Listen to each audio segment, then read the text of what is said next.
नमस्कार, मेरा नाम है शुभम शुक्ला। मध्य प्रदेश की 3 विधानसभा और 1 लोकसभा सीट जहां आज मतगणना हो रही थी, वहां की तस्वीरें अब साफ होने लगी हैं और तस्वीरों के जो शुरुआती रुझान आए उनमें से 1 सीट पर बीजेपी ने जीत दर्ज कर ली है, जबकि 3 में से जो 3 बची उनमें 2 सीटों पर बीजेपी आगे चल रही है और 1 सीट में कांग्रेस। आपको बता दें कि जोबट बीजेपी ने जीत लिया है। इसके अलावा खंडवा लोकसभा और पृथ्वीपुर में पृथ्वीपुर विधानसभा में बीजेपी आगे चल रही है। वहीं सतना की रैगांव सीट पर कांग्रेस की कल्पना वर्मा आगे चल रही है। अब आज हम बात करेंगे, अभी आपको हम बताएंगे सुलोचना रावत जिन्होंने जोबट से जीत दर्ज की है, तो किस तरह से जोबट में आखिर बीजेपी ने कांग्रेस का मजबूत किला ढहा दिया। आखिर ऐसे क्या कारण थे जो बीजेपी ने वहां से जीत दर्ज की और बीजेपी कांग्रेस का एक मजबूत किला ढहाने में कामयाब रही। थोड़ा सा आपको हम जोबट के इतिहास से वाकिफ कराते हैं। जोबट सीट 1951-52 जब से यहाँ चुनाव हुए हैं, देश में जब से चुनाव होने लगे तब से ही अस्तित्व में है। 1956 में जब मध्य प्रदेश का गठन हुआ, महाकौशल, विंध्य और नागपुर, ग्वालियर, चंबल के भाग को मिलाते हुए एक संपूर्ण मध्य प्रदेश का गठन किया गया 1 नवंबर 1956 को। उसके बाद से ही जोबट की सीट अस्तित्व में है।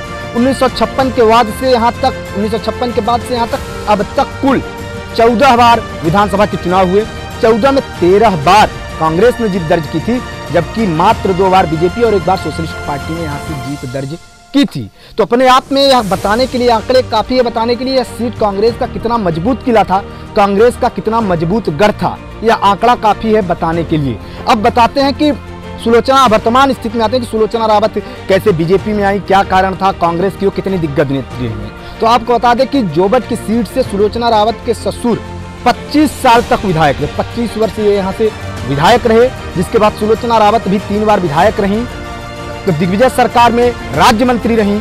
और अब आपको हम बताते हैं कि 2008 के बाद इसका क्या समीकरण रहा है। तो 2008 में यहाँ से सुलोचना रावत ने जीत दर्ज की। 2013 में सुलोचना रावत ने अपने पुत्र विशाल रावत को यहाँ से टिकट दिलवा दिया। विशाल रावत के पुत्र 2013 में माधो सिंह डावर, जो बीजेपी के प्रत्याशी थे, तो माधो सिंह डावर से हार गए। जिसके बाद जब 2018 का विधानसभा चुनाव होने को आया तो कांग्रेस ने सुलोचना रावत का और उनके पुत्र का ही टिकट काट दिया और कांग्रेस ने यहाँ से प्रत्याशी बना दिया कलावती भूरिया को और बीजेपी के प्रत्याशी रहे माधो सिंह डावर। 2018 में माधो सिंह डावर को कलावती भूरिया ने 2000 से ज्यादा वोटों से हरा दिया। उसके बाद कलावती भूरिया कांग्रेस की प्रत्याशी यहाँ से विधायक बनी, विधानसभा चुन कर गई। लेकिन 2021 में कोविड के कारण उनके समय मृत्यु के बाद यह सीट खाली हो गई। तो अब ऐसे कयास लगाए जा रहे थे कि यहाँ से फिर सुलोचना रावत को कांग्रेस सीट देगी। किसको सीट देगी, कुछ अंतर कलह थी। लेकिन आपको एक और जानकारी दे दूं कि 2018 में जब यहाँ से माधो सिंह डावर बीजेपी से लड़े थे और कांग्रेस ने कलावती भूरिया को टिकट देकर सुलोचना रावत के पुत्र का और उनका टिकट काट दिया था, तो सुलोचना रावत ने अपने पुत्र को निर्दलीय पर्चा दाखिल करा दिया था, जिसके बाद सुलोचना रावत को पार्टी ने यानी कांग्रेस पार्टी ने निष्कासित कर दिया था अपने पार्टी से। हालांकि बाद में सुलोचना रावत को ले लिया गया। अब 2021 में जब ये सीट खाली हुई, चुनाव होने की बारी आई, तो जब टिकट वितरण के ऐन 10 दिन पहले सुलोचना रावत बीजेपी में आ गई और ये माना गया कि ज्योतिरादित्य सिंधिया का इसमें महत्वपूर्ण हाथ है। सुलोचना रावत बीजेपी में आ गई और बीजेपी ने उनको हाथों हाथ ले लिया, टिकट दे दिया। अब वो टिकट पाके वो गई, उस क्षेत्र से चुनाव लड़ी, तो जाहिर सी बात है उनका प्रभाव था। 3 बार की विधायक थी, उनका क्षेत्र में छत्रप था और उसका असर दिखा।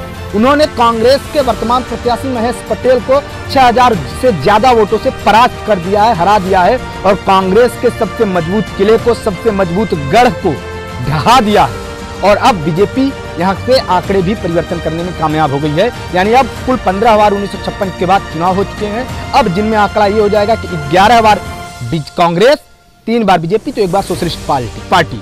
तो इसमें कोई शको शुबा नहीं है कि बीजेपी ने यहाँ कांग्रेस का सबसे मजबूत किला ढा दिया है और इसका सबसे बड़ा क्रेडिट जाता है सुलोचना रावत को। यहाँ ज्योतिरादित्य सिंधिया लगातार कैंपेनिंग करते रहे हैं, उनका भी काफी असर माना जा रहा है। माना जा रहा है कि ज्योतिरादित्य सिंधिया वाला जो फैक्टर था वो काफी काम किया है आपके इस सीट में जोबट ने। अब आपको यहाँ की सीट का समीकरण बताते हुए विराम लूंगा, आपसे अलविदा कहूंगा कि जोबट जो सीट है ये अलीराजपुर जिले में आती है। अलीराजपुर जिला झाबुआ से अलग होकर बना है। तो पहले यह जोबट झाबुआ में थी और जब अलीराजपुर अलग हो गया तो यह अलीराजपुर में आ गई।